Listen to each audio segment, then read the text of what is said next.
Good morning, friends. How are you? We are going to make a homemade iced coffee. I've already had one today, and I'm going to show you step by step how to do it.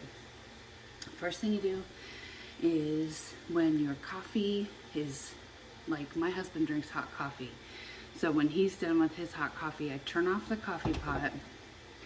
I take the coffee and I just let it cool. And then right around probably somewhere between lunch and dinner, I will grab a mason jar and I will pour the extra coffee into into a mason jar.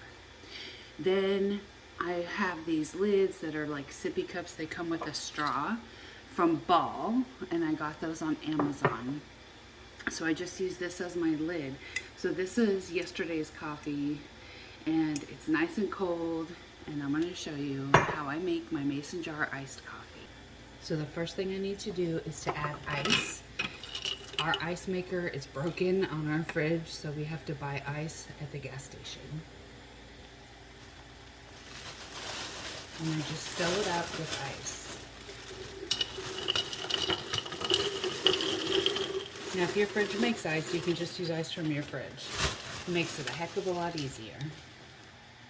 Next, I have the Torani sugar-free syrups.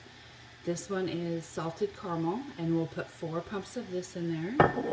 And then I have the Torani sugar-free chocolate, and we will put 5 or 6, depending on how I'm feeling, pumps of this into the mason jar with ice.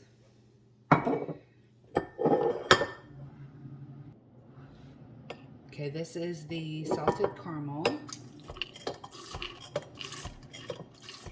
I put 4 squirts. And then the chocolate, I think I'm going to do 5. Okay. Oh. Next up is the cold coffee from yesterday. So there's a little hole in this lid. I just pour it in until it reaches about this point here, and then I'll add my almond milk or oat milk, whatever I have. Today we have unsweetened vanilla almond milk. Not sponsored. Then I just pour it in until it reaches up to here. Whoops. 2 extra bloops out on me.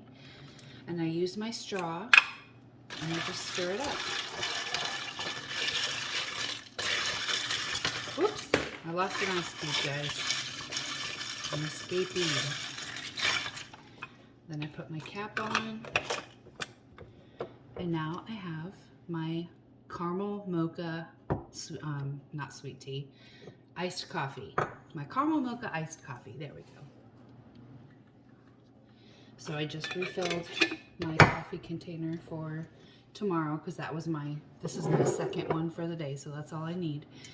But this is for tomorrow, so it's going to go in the fridge. It's kind of warm still, but we're going to put it in there and it'll cool down just fine. Now you can use any kind of cup. It doesn't have to be a mason jar. I have a cup like this with a lid and a straw that I use sometimes if I don't want a big coffee. Or let me see what I have in my cabinet. I have this one from Starbucks that you could use, something like this. Any like travel mug, anything like that will work just fine. The only thing I would say is don't use a coffee cup, like a standard coffee cup, because there's just not enough space. And I have figured out the ratio for a mason jar, so I'm not sure what it would be for something else, another sized container. Like a Yeti would work really well for this, and it'll stay cold for a long time. All right, you guys, take care. Be blessed. Thank you for joining me.